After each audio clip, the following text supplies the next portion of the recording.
कल देर रात राष्ट्रीय राजधानी दिल्ली में जो हुआ है वो अपने आप में कई बड़े सवाल खड़े कर रहा है। सबसे पहले आपको एक वीडियो दिखाती हूं। यह वीडियो जरा ध्यान से देखिएगा। वीडियो प्ले करिए प्लीज। वीडियो देखकर आपके मन में कई सवाल आएंगे, लेकिन इन सवालों के बीच में सबसे बड़ा सवाल ये कि यह पत्थरबाजी कोई मामूली पथराव नहीं था। यह कोई अचानक भड़की भीड़ नहीं थी। यह राष्ट्रीय राजधानी में कानून को चुनौती देने की साजिश थी, जो कल देर रात राष्ट्रीय राजधानी की सड़कों पर नजर आई।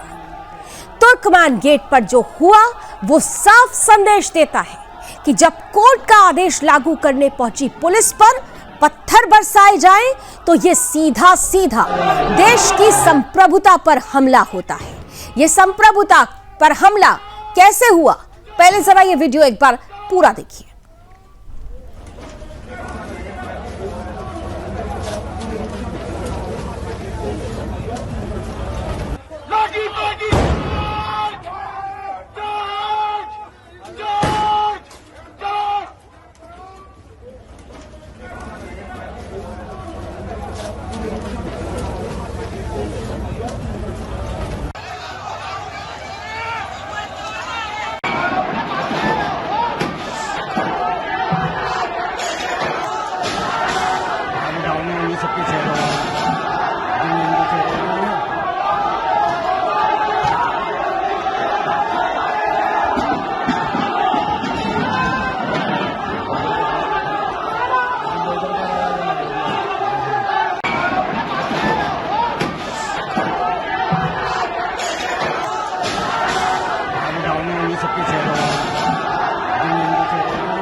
तो तुर्कमान गेट की ये तस्वीरें, तुर्कमान गेट पर जो हुआ वो साफ संदेश देता है। संदेश यही जो हमने आपको पहले बताया कि जब कोर्ट का आदेश लागू करने पहुंची पुलिस पर पत्थर बरसाए जा रहे हों तो ये सीधा सीधा देश की संप्रभुता, देश की अखंडता पर हमला है। सवाल सीधा है कि क्या दिल्ली अब जिहादी नेटवर्क और अवैध घुसपैठियों की शरण स्थली बनती जा रही है क्या?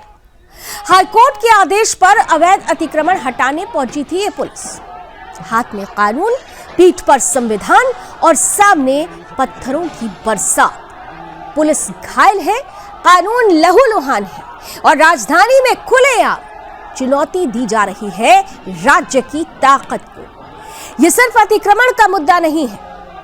ध्यान दीजिएगा कि यह सिर्फ अतिक्रमण का मुद्दा नहीं है, क्योंकि जब भी कोई कार्रवाई होती है यह देखा गया है कि भीड़ अचानक मजहबी रंग ले लेती है, नारे बदल जाते हैं और पत्थर तैयार मिलते हैं। यह वही पैटर्न है जो शाहीन बाग, जहांगीरपुरी, कुरेजी और अब तुर्कमान गेट में सामने दिख रहा है। सवाल पूछना जरूरी है कि क्या ये वही इलाके हैं जहां अवैध घुसपैठ सबसे ज्यादा बढ़ी है?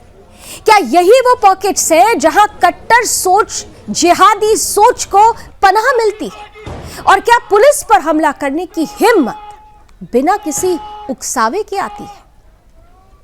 जिहादी भीड़ को यहां भी उकसाया गया, और वो भी हमास की तर्ज पर, महिलाओं और बच्चों को आगे करके। और फिर वही हुआ जो दिल्ली दंगा पार्ट 2 की स्क्रिप्ट लिखने के लिए काफी था। ये उकसावा किस कदर एक वायरल वीडियो के जरिए फैलाया गया, जरा वो वीडियो भी देखिए।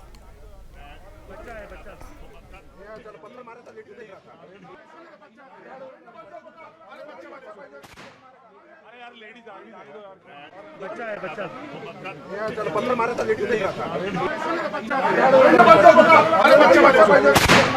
अरे यार लेडीज आ गई, बच्चा है, बच्चा चल पत्थर मारा था, लेके नहीं रहा था। अरे यार लेडीज आ गई, बच्चा है, बच्चा चल पत्थर मारा था, लेके नहीं रहा था। अरे यार लेडीज आ गई, बच्चा है, बच्चा चल पत्थर मारा था, लेके नहीं रहा था। तो मस्जिद का मामला है और वहाँ की जमीन का मसला है। इस ताल्लुक से लोगों में काफ़ी तशवीश भी है, गुस्सा भी है और यकदम कुछ फैसला दिया गया है जो कि मैं समझता हूँ कि ऐसा नहीं होना चाहिए। दोनों तरफ की बातें जो हैं सुननी चाहिए और इस सिलसिले में आज सब लोग आए थे मेरे पास बात करने के लिए। मैंने उनकी बात को सुना है और मंडे को 2 बजे मैं वहाँ पर जाऊँगा, वहाँ उस जगह को भी देखूँगा और इस ताल्लुक से तफसीली गुफ्तगू वहाँ पर होगी। इस कमेटी मेंबर कि किस तरीके से जब पुलिस इन पत्थरबाजों पर कार्रवाई करने के लिए आगे बढ़ी तो हमास की तर्ज पर बच्चों और महिलाओं को आगे कर दिया गया। कहानी यही नहीं रुकती है। इस पूरे के पूरे घटनाक्रम में इसकी स्क्रिप्ट पहले ही लिखी जा चुकी थी, क्योंकि इमाम बुखारी पहले ही ये कह रहा था कि आक्रोश है। आक्रोश किस बात का? अतिक्रमण किया है, अवैध अतिक्रमण किया है तो फिर बुलडोजर कार्रवाई होगी। और ये कार्रवाई हो भी किसके लिए, किसके आदेश पर हो रही है? क्योंकि कोर्ट ने कहा है। तो सीधे सीधे ये चुनौती, ये पत्थर केवल पुलिस पर नहीं चले, ये हमारी न्याय प्रणाली पर चलने वाले पत्थर भी हैं। पुलिस पर हमला मतलब राष्ट्र पर हमला। और याद रखिए, पुलिस कोई राजनीतिक पार्टी नहीं है, पुलिस कोई विचारधारा नहीं है, पुलिस भारत सरकार की वर्दी है। और जब वर्दी पर पत्थर चलते हैं तो वो पत्थर सीधे तिरंगे पर लगते हैं। और इसलिए सवाल सिर्फ ये नहीं है कि किसने पत्थर फेंका, सवाल ये है कि आखिर इनको हौसला दे कौन रहा है, कानून को डराने की ताकत कौन दे रहा है, और दिल्ली के अंदर ये नो गो एरिया किसके संरक्षण में बन रहे हैं। सुदर्शन न्यूज ये पूछता है कि क्या दिल्ली में अवैध घुसपैठियों की पहचान होगी या फिर ऐसे जिहादी नेटवर्क सिर बढ़ाते जाएंगे? क्या पुलिस पर हमला करने वालों को पीड़ित बताकर फिर से बचाने की कोशिश होगी? क्या मजहब की आड़ में कानून तोड़ने वालों पर बुलडोजर नहीं, सख्त धाराएं नहीं लगनी चाहिए? और सबसे बड़ा सवाल यह है कि क्या राजधानी में शरीयत चलेगी या संविधान? याद रखिए, जो पुलिस पर पत्थर चलाएगा वो खुद को कानून से ऊपर नहीं समझ सकता है, लेकिन यहां पर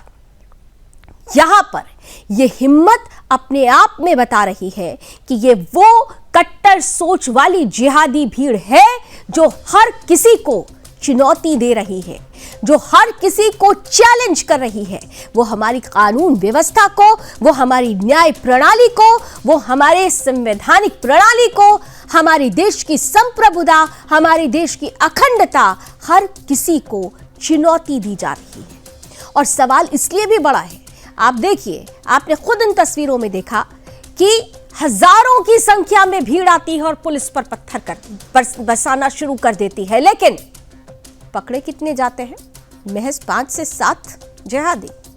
सवाल यह है कि इस पूरी की पूरी भीड़ तंत्र में क्या केवल 5 से 7 लोगों की ही पहचान हो पाई? और अगर बाकियों की पहचान नहीं हो पा रही है तो कहीं ये वो अवैध बांग्लादेशी रोहिंग्या घुसपैठिए तो नहीं जिन्होंने राष्ट्रीय राजधानी दिल्ली की अस्मिता को पूरी तरह से तार-तार करने का मूड बना लिया है, मन बना लिया है? क्योंकि ये पहली घटना नहीं है, इसके पहले भी कुछ ऐसी ही स्क्रिप्ट यहां लिखी जा चुकी है। अब ऐसे में हमने हर एक परत की पड़ताल करने की सोची और इसलिए सुबह से लेकर रात तक ग्राउंड जीरो पर हमारे सहयोगी डटे रहे, लगे रहे। शाम ढलते ही मेरी सहयोगी नंदिनी शुक्ला इस पूरे इलाके में पहुंची और जब वो वहां पहुंची उन्होंने अपनी आंखों से क्या देखा, आइए आपके सामने। नमस्कार, मैं हूं नंदिनी शुक्ला और आप देख रहे हैं सुदर्शन न्यूज। और जहां आज मैं मौजूद हूं ये दिल्ली का तुर्कमान इलाका है और मेरे पीछे जो मस्जिद आप देख रहे हैं उस मस्जिद का नाम है सैयद फैज़ल इलाही मस्जिद। और यहाँ पर बुधवार को जो कुछ भी हुआ वो हम सब ने देखा। हालांकि बिना कुछ कहे सबसे पहले मैं अपने कैमरामैन से दरख्वास्त करूंगी कि वो जो है यहाँ पे दिखाएं कि जिस तरीके से बुलडोजर कार्रवाई जो हो रही है यहाँ पे, आपको बता दें कि दिल्ली पुलिस यहाँ पर अतिक्रमण हटाने आई थी, जो भी अवैध कब्जे थे वो हटाने आई थी, लेकिन उसी दौरान कुछ उपद्रवी आते हैं और दिल्ली पुलिस पर पत्थरबाजी करना चालू कर देते हैं।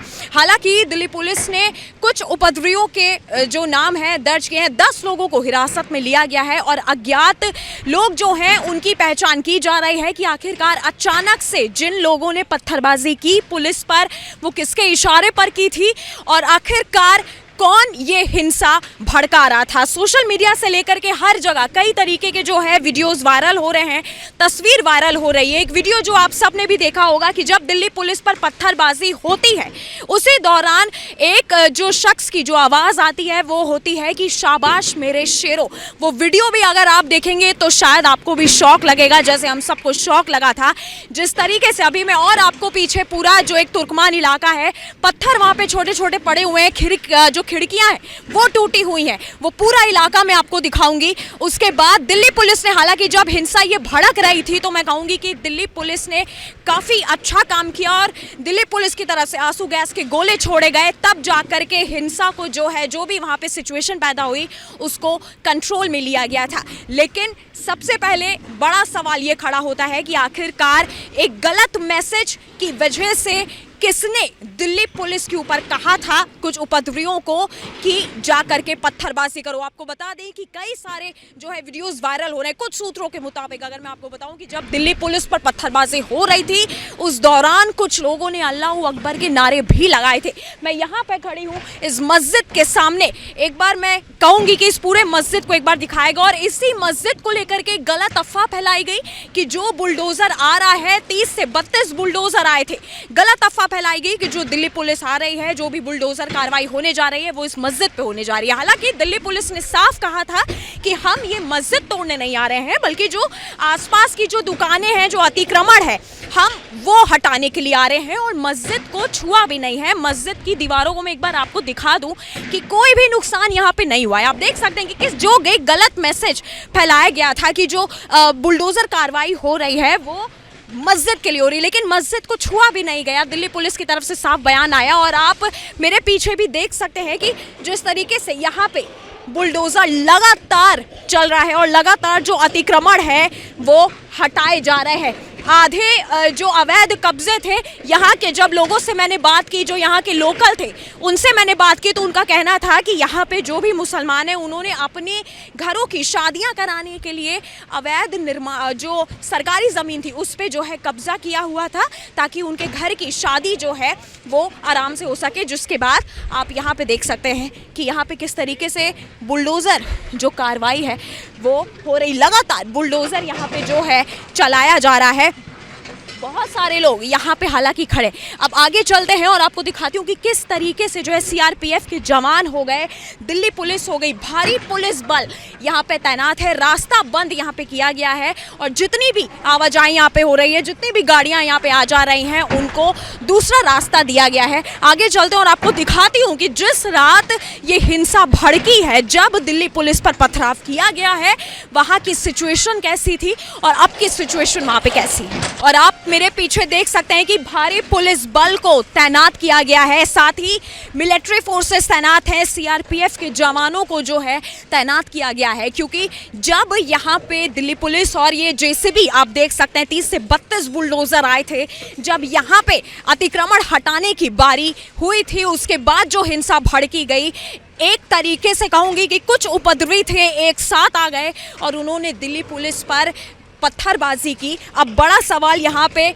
जहाँ यहाँ के मैंने लोकलों से भी बात की, जो यहाँ पे सनातनी लोग हैं, उनका भी कहना है कि आखिरकार ये हिंसा जानबूझकर भड़काई गई है, क्योंकि किसी ने एक गलत मैसेज पास किया था कि जो पुलिस आ रही है, जो जेसीबी आ रही है, वो इस मस्जिद को गिराने के लिए आ रही है। लेकिन दिल्ली पुलिस की तरफ से जो बयान आया वो आप सबने सुना होगा। मेरे पीछे आप पूरी ये तस्वीर देख सकते हैं। हालांकि ये तस्वीर काफ़ी है, मैं कहूँगी कि जो कुछ भी हुआ है ये बताने के लिए कि ये हिंसा भड़काई गई है और एक गलत मैसेज दे करके ये सोची समझी एक साजिश है। क्योंकि जिस तरीके से मैं जब तुर्कमान इलाके के एक गलियों से मैं गुजर रही थी तो वहाँ की जो हालात थे मैंने वो देखा।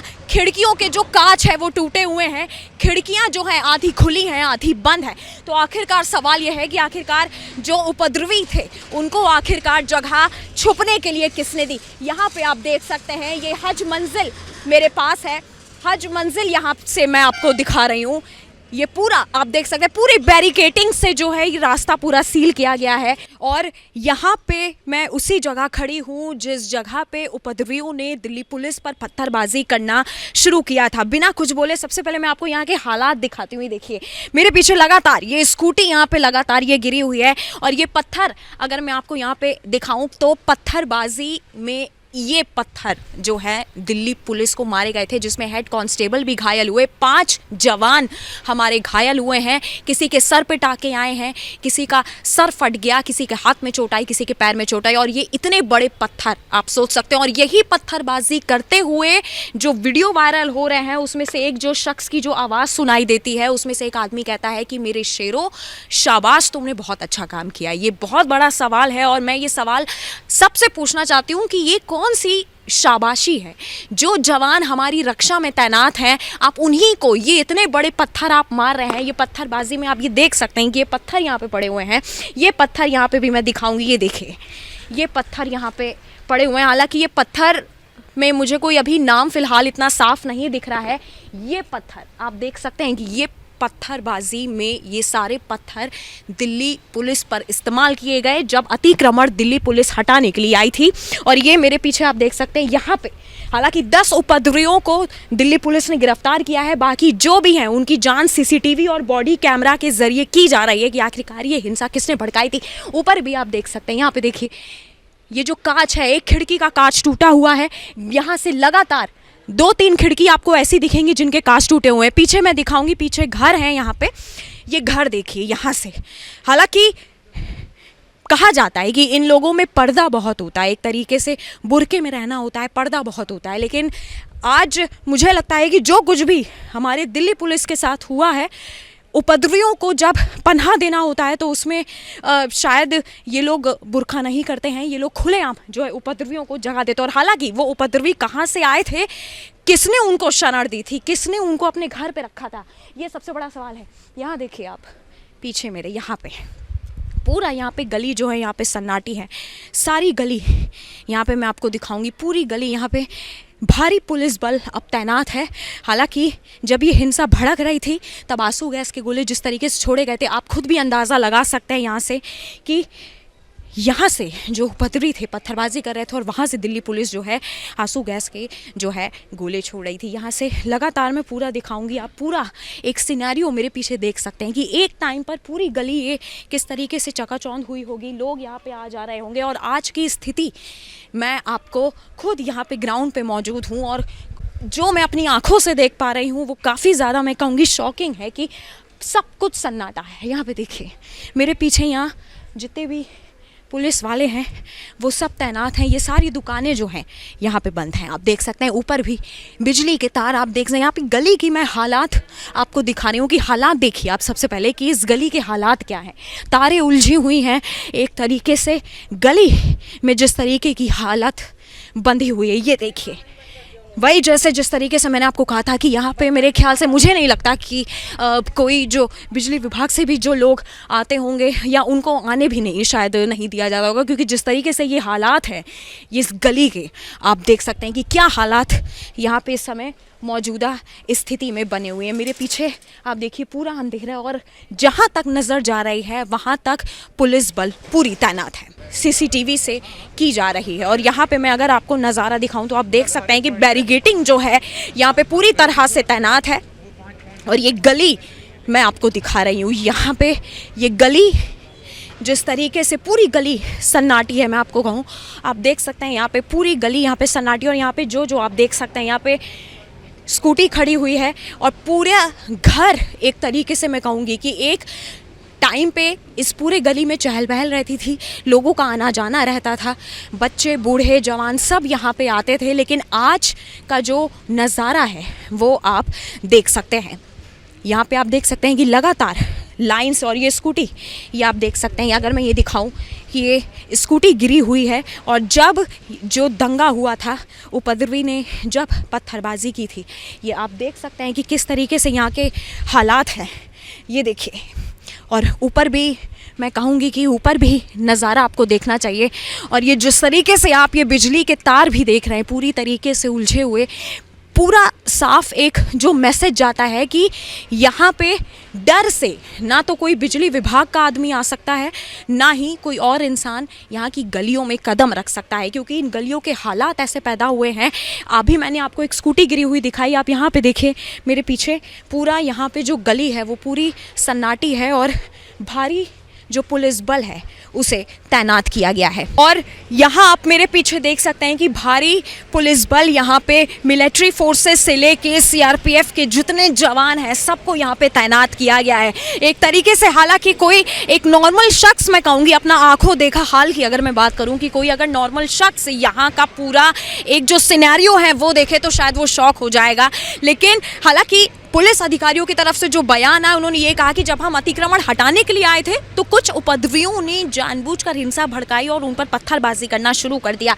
मेरे पीछे आप यहाँ पे देख सकते हैं कि बुलडोज़र कार्रवाई जो है लगातार जारी है, लगातार जो है बुलडोज़र मेरे पीछे चल रहा है।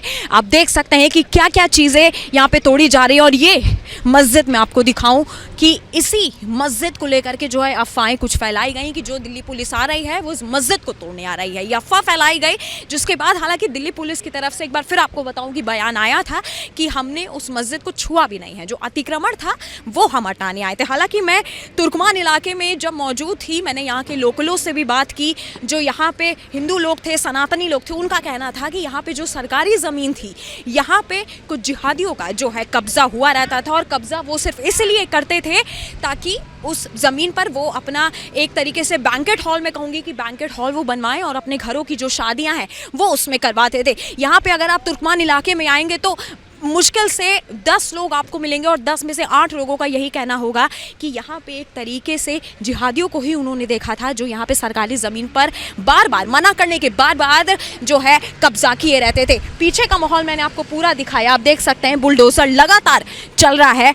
एक भी मिनट जब तक मैंने यहाँ पे ग्राउंड से खड़े होकर मैंने रिपोर्टिंग की है, मैंने नहीं देखा कि ये बुलडोज़र रुका है। एक भी मिनट के लिए बुलडोज़र रोका नहीं गया। यहाँ पे 3 बुलडोज़र और पीछे और भी कई जो है सारे बुलडोज़र हैं। इससे पहले मैंने आपको वो गली दिखाई जहाँ पर उपद्रवियों ने पुलिस पर पत्थरबाजी की थी और पुलिस ने जवाबी कार्रवाई में आंसू गैस के गोले छोड़े थे अपने बचाव में। यहाँ आप देखिए पूरा पुलिस बल जो है वो तैनात है, मिलिट्री एरिया पूरी तरह से यहाँ पे देखिए बैरिकेडिंग के साथ साथ इलाके को सील कर दिया गया है। ये देखिए पूरा। अब हालांकि सबसे बड़ा सवाल ये खड़ा होता है कि आखिरकार ये उपद्रवी कहाँ से आए थे, इनको किसने भेजा था और आखिरकार गलत मैसेज फैलाने को किसने कहा था, ये सबसे बड़ा सवाल खड़ा होता है। और आखिरकार जो उपद्रवी आए थे इसकी साजिश कब रची गई थी और इनको पनाह किसने दी थी, क्योंकि यहाँ पे जितने भी घर मैंने आपको दिखाए उनकी खिड़की टूटी हुई है, उनके कांच टूटे हुए हैं। ये सबसे बड़ा सवाल होता है और मैं खुद ये कहूँगी कि ये जाँच का विषय है कि आखिरकार इतने बड़े इलाके में आप देख सकते हैं कि इतना बड़ा यहाँ पे एक मॉल जैसा एक बिल्डिंग खड़ी हुई है। यहाँ पे आप देखिए जिस तरीके से बिल्डिंग पूरी है, हज मंजिल यहाँ पे बिल्डिंग खड़ी हुई है। सबसे बड़ा सवाल ये जांच का विषय है कि आखिरकार जो उपद्रवी उस गली से आए थे उसी गली में आखिरकार किसी ना किसी घर में कुछ जो उपद्रवी थे वो जगह लेकर रह रहे होंगे और उनको पता होगा कि यहाँ पे जो दिल्ली पुलिस है वो अतिक्रमण हटाने के लिए आ रही है। हालांकि इस पूरे मामले में अब आगे की क्या कार्रवाई होती है, 10 उपद्रवी जो हैं उनको हिरासत में लिया गया और बाकी सीसीटीवी कैमरे की मदद से, बॉडी कैमरा की मदद से बाकी अज्ञात लोगों की पहचान की जा रही है। मैं नंदिनी शुक्ला, कैमरामैन चंदन के साथ, सुदर्शन न्यूज। तो नंदिनी शुक्ला की रिपोर्ट आपने देखी। अब देखिए स्पष्ट हो जाता है कि एक गलत संदेश और उस संदेश ने दिल्ली को किस तरीके से कश्मीर जैसी स्थिति में ला दिया जब पत्थरबाजी हुआ करती थी, और ये पत्थर आज दिल्ली में चले हैं पुलिस के जवानों पर। अब पीस कमेटी आगे आई है, पीस कमेटी के मेंबर, उनसे बात की मेरी सहयोगी मीनाक्षी श्रेयन ने, उनका क्या कुछ कहना है ये भी देख लीजिए। कमेटी मेंबर शहजाद खान जी हमारे साथ इस वक्त मौजूद है। सर, पीस कमेटी के मेंबर हैं आप, लेकिन फिर भी इतना जो है हुआ है, यहाँ पर हमला हो गया पुलिस पर, दिल्ली पुलिस पर, तो ये बहुत बड़ी बात है। मैडम, हम इसको दिल्ली पुलिस पे हमला नहीं देख रहे, ये हमारे दिल पे हमला हुआ है, क्योंकि हमारा ऐसा मानना है कि दिल्ली पुलिस दिल की पुलिस है। कोविड के टाइम में अगर दिल्ली पुलिस हमारे लिए काम ना करती ना तो आज हम और आप यहाँ खड़े ना होते हैं। तो हम बड़ा एहसानमंद मानते हैं, हमारी जीवन रेखा है दिल्ली पुलिस, और इस पे हमला हुआ और ऐसे लोगों ने किया जो हमारे एरिया के नहीं थे, तो उन्होंने हमारी सभ्यता जो हमारी पहचान है यहाँ की उसको ठेस पहुंचाई है। आपने कहा कि ऐसे लोगों ने किया जो आपके लोग नहीं थे, ये बाहर से आए थे, तो बाहर से कैसे यहाँ पर लोग आ गए? क्योंकि अगर हमारे मोहल्ले में, हमारे इलाके में कोई एक अनजान पर्सन आता है तो किसी न किसी की नजर पड़ती है, तो कहीं ना कहीं स्थानीय लोगों ने भी तो उनको जो है स्थान दिया होगा, तभी तो वो लोग घुस पाए हैं। ऐसे कैसे कोई आके एकदम अचानक से पत्थर मार सकता है? अब मैम, आप जहाँ रहते हो, आप चाहोगे कि वहाँ बदअमनी फैले, या वहाँ पर आके आप खुद अपने घर के दरवाजे पत्थर मार सकते हो? मार सकते हो? नहीं मार सकते। तो यही की सोच है कि हमने नहीं चाहा कि यहाँ पे बदअमनी फैले, मगर हमारी बदनसीबी ये है कि ये हो गया। अब हम लोगों से यही अपील कर रहे हैं कि जो भी आपको अपना समाधान करना है, आप कोर्ट का दरवाजा खटखटाइए, सड़क पे आना किसी बात का हल नहीं है। और जो लोग पीछे चले चुके हैं इस सब कुछ होने से, तो आप पूरे तरीके से वापस आइए और अपनी जिंदगी शुरू कीजिए। लेकिन सर, मेरा सवाल ये था कि अगर हमारे मोहल्ले या इलाके में कोई भी आता है तो नजर तो पड़ती है किसी न किसी की, तो यहाँ पर ऐसे 10-15 लोग घुस गए हैं और उन्होंने पत्थरबाजी भी कर दी है, तो किसी की नजर क्यों नहीं पड़ी? मैडम, भी तो 10-15 लोगों की तो गिनती आप बता रही हो ना, ये तो बड़ी मात्रा में जो है पत्थरबाजी। मैडम 10-15 लोगों की गिनती आप बता रही हो, और हमें पता लगता ना कि इस आदमी की मंशा ये है और ये हमारे एरिया को बदनाम करने आ रहा है, तो क्या हम उसको रोकते नहीं? ये तो इत्तेफाक से ऐसा हो गया, और इसमें हमें तकलीफ है काफी, हमारी पहचान खत्म हो गई। जो हम कल तक सर उठा के कहते थे यार कि हम दिल्ली 6 हैं और हम बड़ा पुरसुकून तरीके से रहते हैं, और जिस पुलिस के साथ रहते हैं उसी पुलिस से पतरा हो गया, तो हमारे लिए दुख वाली बात है। हम खुश नहीं हैं इससे और चाहते हैं कि इस पर कार्रवाई हो। जो लोग इसमें अपराधी हैं, आरोपी हैं, उन पर कार्रवाई। देखिए, मेरा सगा भाई या मैं खुद अगर इसमें मुलविस हूँ और मेरी वजह से क्षति पहुंची है और मेरे एरिया की पुरअमन जो फिजादी खराब हो गई, तो मेरे खिलाफ भी आप कार्रवाई करो। सर, एक सवाल हो रहा है, जिस तरह तो ये थे हमारे साथ पीस कमेटी से मेंबर हैं शहजाद खान जी। अब सवाल यही है कि वो कौन लोग थे, और अगर वो बाहरी थे तो फिर वो बाहरी कौन थे? तो राष्ट्रीय राजधानी दिल्ली के तुर्कमान गेट पर जो हुआ वो अपने आप में बड़ा सवाल है कि राजधानी में शरीयत चलेगी या संविधान। हमने ग्राउंड से हर एक तस्वीर आप तक पहुंचाई और हम ये सवाल पूछते हैं कि आखिर ऐसे जिहादी तत्वों को संरक्षण देने वालों के खिलाफ कार्रवाई कब होगी? क्योंकि जो पुलिस पर पत्थर चलाता है वो हमारी संप्रभुता पर पत्थर चलाता है, और ऐसे लोगों को कानूनी रूप से ऐसी सजा मिलनी चाहिए जो एक सबक बन सके, जो एक उदाहरण बन सके।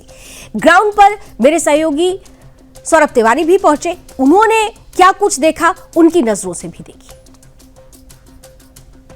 हाईकोर्ट के सख्त आदेश के बाद एमसीडी ने फैज़े इलाही मस्जिद के पास जो अतिक्रमण था, उस अतिक्रमण को देर रात गिरा दिया। लेकिन बड़ा सवाल ये उठता है कि जब अतिक्रमण गिराया जा रहा था तो ये रास्ते आप देख सकते हैं जहां पर अभी पैरामिलिट्री फोर्स की जो जवान मौजूद है, यहाँ से जो पत्थरबाज हैं वो पत्थरबाज आते हैं। 1000 से अधिक दिल्ली पुलिस के जो जवान थे वो मौजूद थे। उस बीच पत्थरबाजी, जिस तरह से कश्मीरी स्टाइल में पत्थरबाजी होती है, वही पत्थरबाजी आपको दिल्ली के इस इलाके में देखने को पड़ी। यहाँ से जो भीड़ है वो उन्मादी भीड़ आती है और कहा जाता है कि अफवाह फैलाई गई थी कि मस्जिद को गिराया जा रहा है, और जो इसमें साजिशकर्ता षड्यंत्रकारी बताया जा रहा है समाजवादी पार्टी का जो विवादित सांसद है मोहम्मदुल्लाह नकवी, जो रामपुर से आता है चुनकर, और इससे पहले वक्फ कानून के खिलाफ भी उसने मुसलमानों को उकसाने का काम किया था और उसने कहा था कि मुसलमान इस कानून को नहीं मानेगा। वहीं जो जामा मस्जिद का इमाम है बुखारी, उसका भी नाम आ रहा है। लोग कह रहे हैं कि उसने भी भीड़ को उकसाया।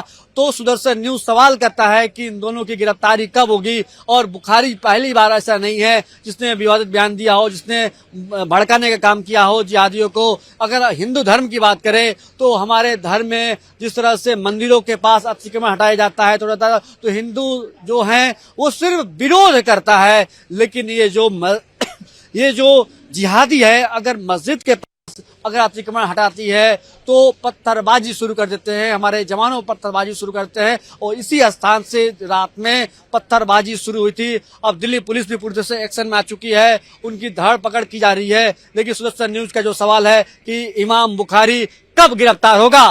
कैमरामैन चंदन के साथ सौरभ तिवारी, सुदर्शन न्यूज, दिल्ली।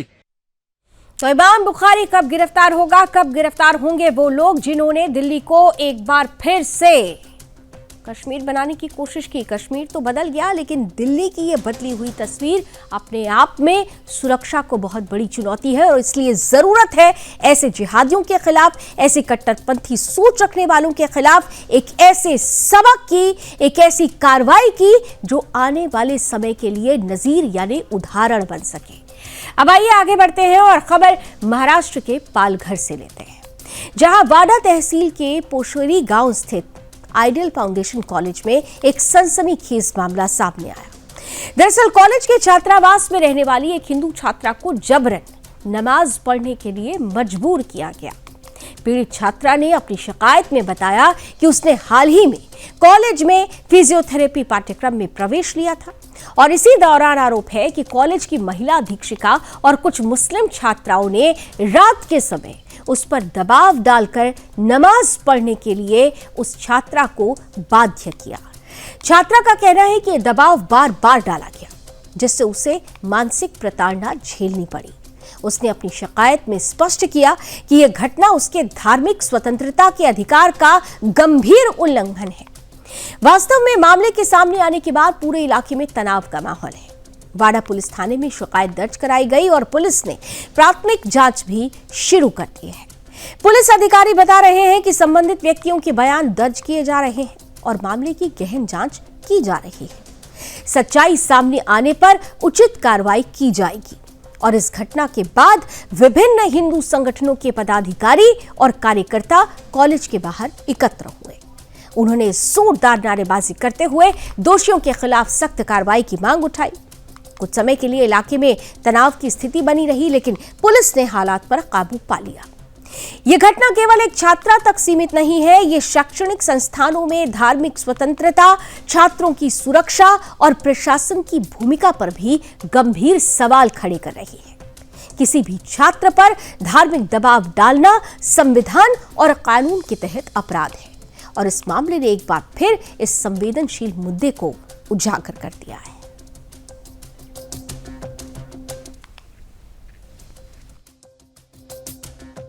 पालघर के वाडा में एक हिंदू छात्रा को मुसलमान छात्राओं द्वारा जबरदस्ती नमाज पढ़वाई गई है, जिस पर जमकर बवाल हो रहा है। इस पर प्रतिक्रिया देने के लिए धर्म योद्धा डॉक्टर सुरेश चौहान जी हमारे साथ मौजूद है। सर, क्या कुछ कहेंगे? ये बहुत ही गंभीर मामला है और ये वही पालघर है जहां पर हिंदू साधुओं की निर्मम, जानवरों से भी ज्यादा खतरनाक हत्या हुई थी। बड़े बड़े डंडे मारकर उनको मारा गया था। आपको ये वीडियो पता होगा। ये पालघर तब चर्चा में आया था, लेकिन पालघर का दूसरा परिचय, दो महत्वपूर्ण परिचय यहाँ पर जरूरी बताना, जो कि आपके लिए खास करके नमाज के मुद्दे के निमित्त चर्चा में आए। ये जिहादियों का गढ़ तो है ही, ये वामपंथियों का भी गढ़ है। पूरे महाराष्ट्र में एकमात्र वामपंथी विधायक कहीं पर चुनकर आता है तो पालघर में चुनकर आता है।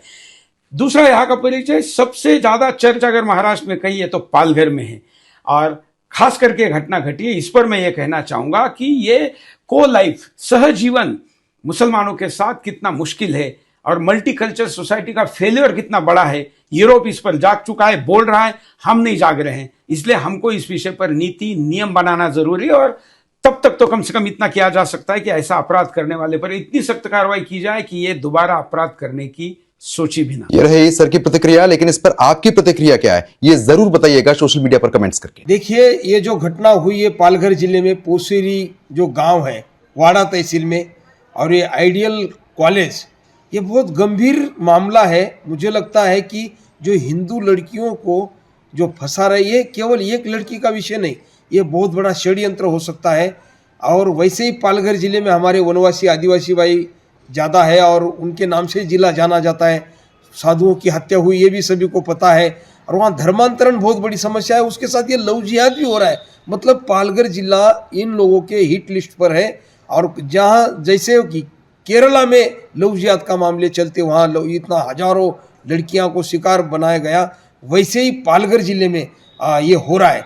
तो मैं पुलिस प्रशासन को कहना चाहूँगा कि इसके पीछे कोई ना कोई बहुत बड़ी शक्ति है, षड्यंत्र है, और जो मास्टरमाइंड है और ये कॉलेज के जो भी प्रिंसिपल है या जो भी वो प्रमुख है, इनको भी ध्यान में आना चाहिए।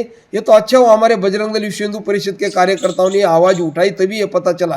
देखिए, हिंदू लड़की को जानबूझकर और नमाज पढ़ने के लिए वो वहाँ उसको ऊपर दबाव डाल रहे, तो ये जो लड़कियां हैं वो जो दबाव डाल रही है और ये केवल एक लड़की का विषय नहीं, और कई लड़कियां हो सकती हैं, और ये लव जिहाद का एक बहुत बड़ा षड्यंत्र है।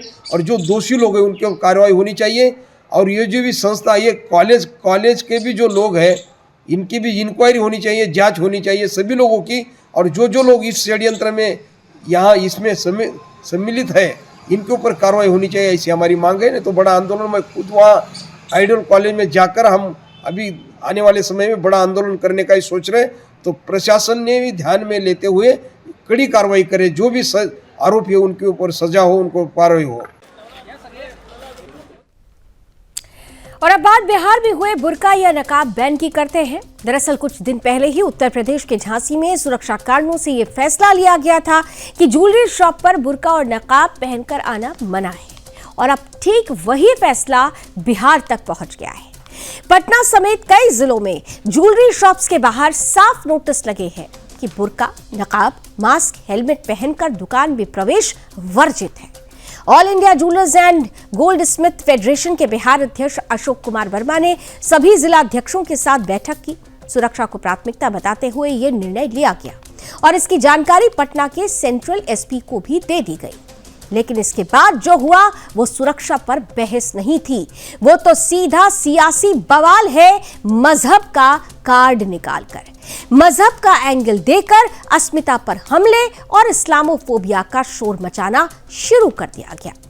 सवाल सीधा है और साफ है कि देश के हर व्यापारी की जुबान पर है कि अगर अपनी दुकान की सुरक्षा के लिए सराफा व्यापारी बुर्का, नकाब, मास्क पर एंट्री पर बैन लगाता है तो इसमें गलत क्या है, इसे मजहबी रंग क्यों दिया जा रहा है।